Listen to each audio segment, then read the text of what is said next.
In this video, we'll see how to connect and deploy your bot on the SMS channel. First, go to Settings, then Channels, and select SMS. Click on Create SMS Configuration and enter your phone number. WotNot supports SMS providers like Twilio and TechAlpha, which means all SMS messages are sent and received through these providers. Choose your provider.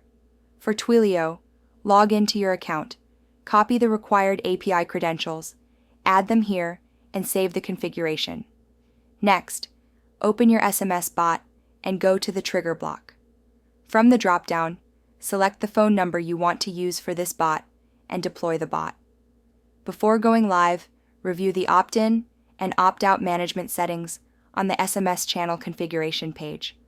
You can define keywords like stop or start to control when users unsubscribe or resubscribe, and customize the automatic responses sent for each action.